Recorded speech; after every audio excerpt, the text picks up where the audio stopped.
It is day 60, gentlemen. Good evening. It is Sunday night. What is today? The 13th? About 10 p.m. Central. I'm trying to get more in the habit of making these videos daily. But life can get busy sometimes. Anyhow, day 60, y'all, of retention. And I wanted to jump in specifically around or focus in on how retention makes you a little bit more decisive in certain decisions, even the most difficult decisions, the longer you go on the streak. So recently, I turned down a $200,000 per year corporate job, and initially it was a little tough to do. I took a day to think it over, but the longer I thought about it over the course of that day, I realized if I took that job, I would be going right back to what I was trying to escape, which is working for someone else under their rules, and not really having that freedom to do what I want. And so it only took me a day. Historically, turning down a $200,000 a year job for the average American, the average person, that's a big turn down. $200,000 a year for the average person it's good living. It's a lot of money for a single man, especially. I don't have a family. I don't have kids. I don't have any huge financial responsibilities. It's a big deal. So the longer I thought about it over the course of that day, I realized if I had taken that job, even if I was going to try to trick my mind into, I just need to stack more reserves to get to a certain number, and then I'll exit corporate America for good. No.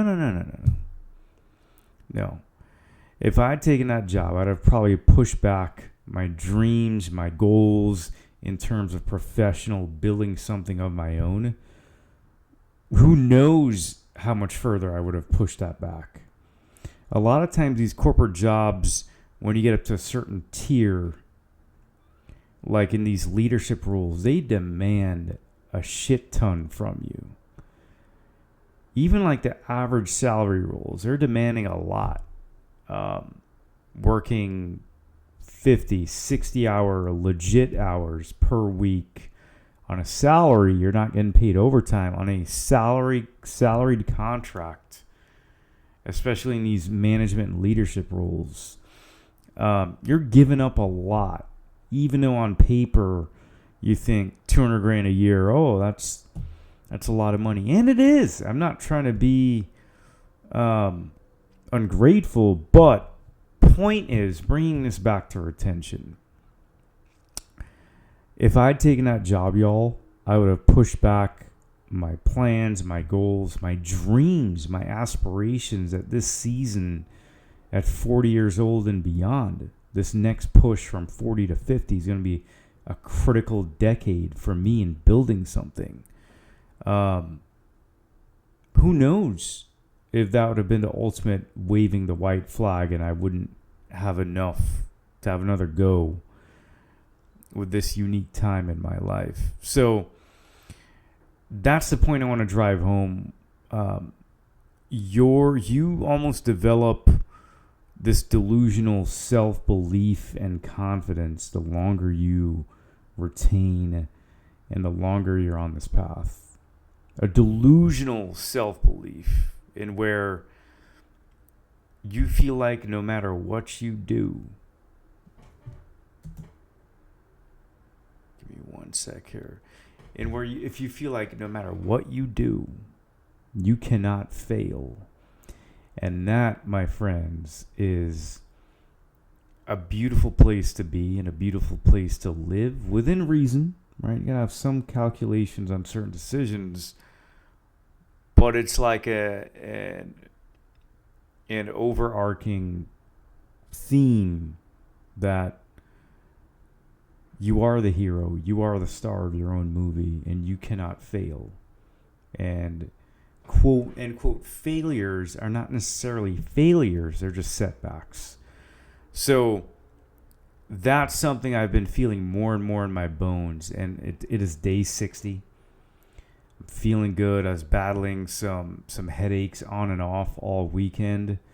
I don't know if that's the flat line, where you just kind of tank out for a little bit energy-wise, but I'd say overall I've been feeling pretty good.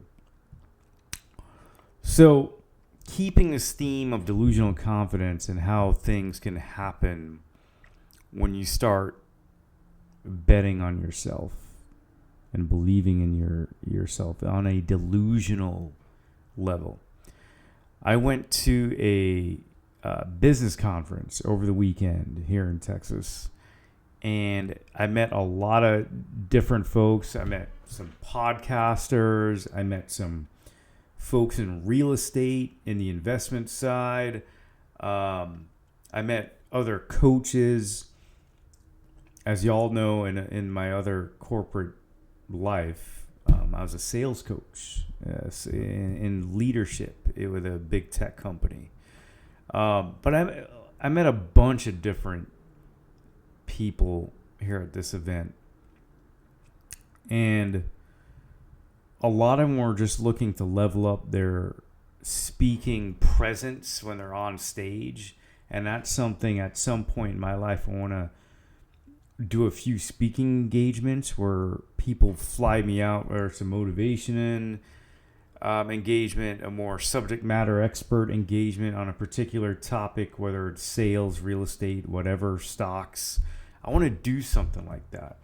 But I say that to say, if I had taken that corporate gig for $200,000 a year, right? Good money, decent money.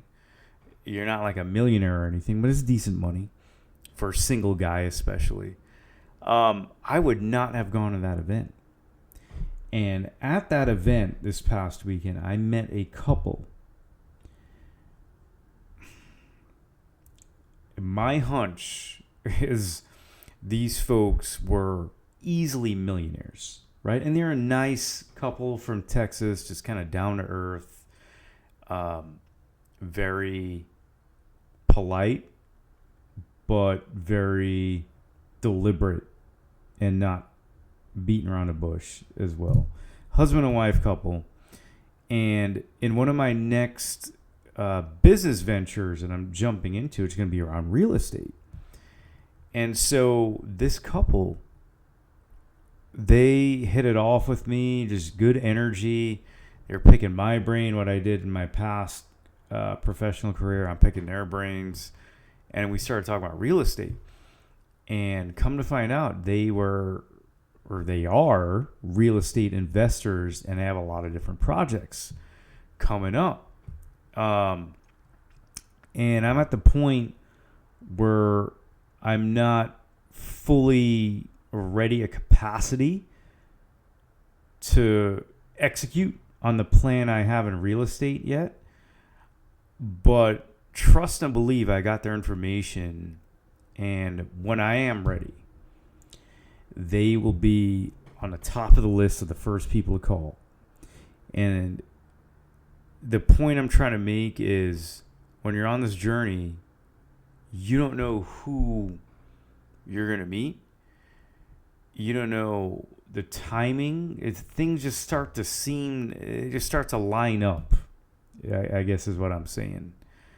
And going back to the $200,000 a year gig, if I had turned that down, I would not have met this couple. And who's to say that this couple, these investors, may not be the domino that could fuel and catapult me into that level I know I'm capable of, in just absolutely crushing it in real estate in due time, right? It ain't going to happen overnight. But that could have been a massive missed opportunity. And I want to bring this back. In life, and I've talked to other successful people, usually us as people, the average person, we typically get 2, maybe 3, sometimes 4 big breaks in our life that are life-changing, whether it's a job, a connection, that will just open up all sorts of avenues of success for you. It's usually around 2 to 4 at-bats.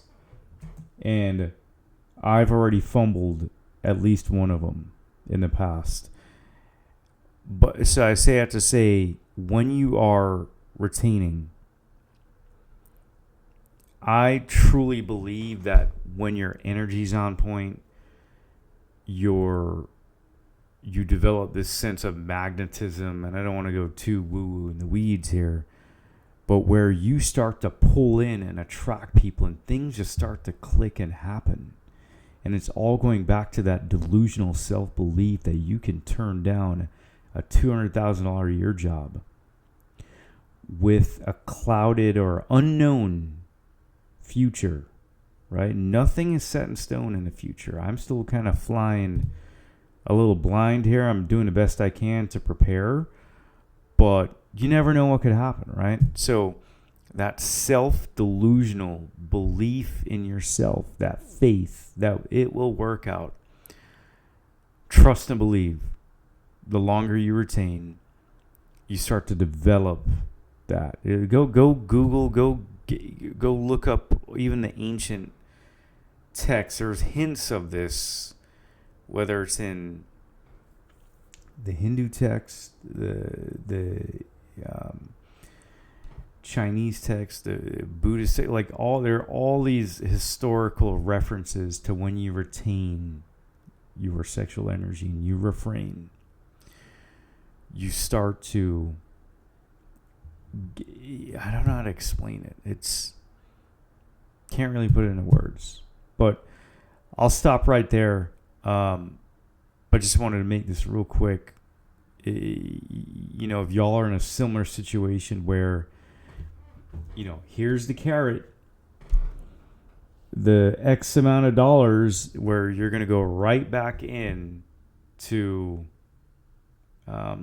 working for someone else and building someone else's dreams, their dream, and not necessarily your own. Fuck that. Lock in, whether it's a phased approach, you're doing it slowly, or you're just burning the boats and you're going all in. Fuck that. Right? Self-delusional belief in yourself. I feel to my core that this next season and on this current streak, nothing will slow me down. Right there, I know there's going to be challenges and obstacles, but I just have this feeling to my fucking core that this next season I'm going to be reaping a lot of all the hard work and effort that I'm sowing right now. And I know some of y'all out there may feel the same parallels to your current situation. So I just want to make that video. I just wanted to get that off my chest. That self-delusional belief in yourself is real. And just think every time before you go to release your energy, how many days, weeks, and years you could potentially be pushing back your goals and dreams. Just marinate on that. That's all I got for tonight. Love y'all. Take care.